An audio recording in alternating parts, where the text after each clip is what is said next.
हरि ओम श्री गणेशाय नमः। ओम नमः शिवाय। अष्टमो अध्याय विश्वकर्मा द्वारा वेदमय रथ का निर्माण। व्यास जी बोले, हे सनत कुमार, हे सर्वज्ञ, हे शिव प्रवर, हे महाबुद्धिमान, हे तात, आपने शिव जी का यह अद्भुत चरित्र वर्णन किया। अब आप विश्वकर्मा ने जिस प्रकार सर्वदेवमय रथ का निर्माण शिव जी के लिए किया उसका वर्णन कीजिए। सूत जी बोले, उस व्यास के यह वचन सुनकर मुनीश्वर सनत कुमार ने शिव के चरण कमलों का ध्यान कर कहना प्रारंभ किया। सनत कुमार बोले, हे व्यास जी, हे महाप्रयाग, अब शिव जी के चरण कमलों का ध्यान कर अपनी बुद्धि के अनुसार रथ निर्माण की विधि कहता हूँ, तुम लोग ध्यान से सुनो। विश्वकर्मा ने रुद्रदेव के जिस रथ का निर्माण यत्न पूर्वक किया था वह रथ सर्वलोकमय एवं सर्वथा दिव्य था। वह सुवर्ण का रथ सर्वभूतमय एवं सर्वसम्मति से उस रथ के दाहिने पहिए सूर्य तथा वाम भाग का पहिया चंद्रमा थे। दक्षिण के सूर्य रूप पहिए में 12 तथा बाएं के चंद्र रूप पहिए में 16 अरे लगे हुए थे। दक्षिण के 12 अरों में 12 आदित्य तथा वाम के 16 अरे चंद्र की 16 कलाएं थीं। 28 नक्षत्र उस वाम भाग के पहिए की शोभा बढ़ा रहे थे। उस रथ के दोनों पहियों में 6 ऋतुओं की नेमी लगी हुई थी। अंतरिक्ष उस रथ का पुट्ठा तथा बैठने का स्थान उस रथ का मंद्राचल बना हुआ था। अस्ताचल तथा उदयाचल उसके जुए थे। मेरु ही उस रथ का अधिष्ठान तथा अन्य पर्वत उसके केसर थे। संवत्सर उस रथ का वेग तथा उत्तरायण एवं दक्षिणायन दोनों चक्रों के संगम थे। मुहूर्त उसके बंधुर बांधने वाला तथा कला उसकी सम्या कीली बनी हुई थी। काष्ठा यानी कला का 30वां भाग, उसका घोड़ जुए का अग्रभाग और क्षण उसके अक्ष दंड हुए।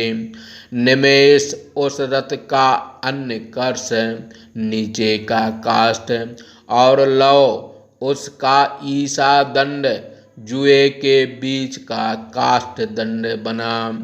इस रथ का बरूथ लोहे का पर्दा भूलोक बना।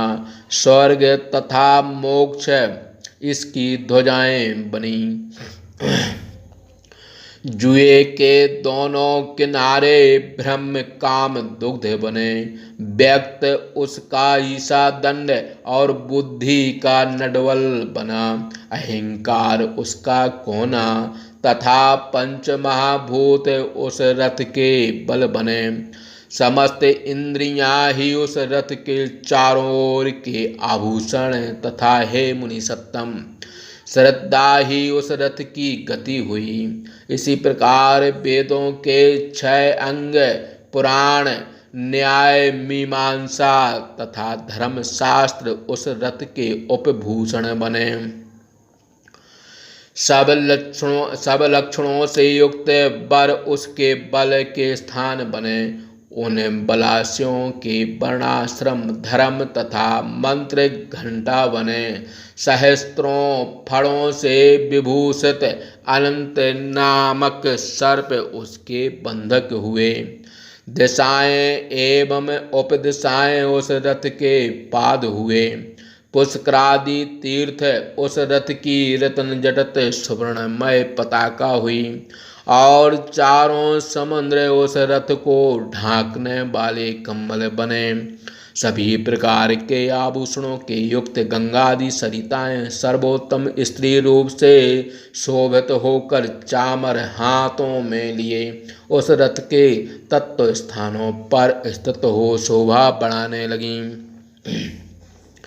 आवह आदि सप्त वायु उस रथ के उत्तम हेम निर्मत सप्त सोपान हुए एवं लोकालोक पर्वत उस रथ के इधर उधर के उपसोपान बने।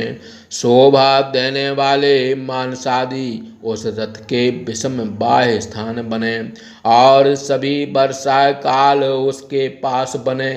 तल लोग के निवास करने वाले सभी प्राणी उस रथ के तल के भाग बने। भगवान ब्रह्मा सारथी और सब देवता घोड़े की रस्सी लगाम पकड़ने वाले बने। ब्रह्मदेवत ओमकार उनका कोड़ा बना।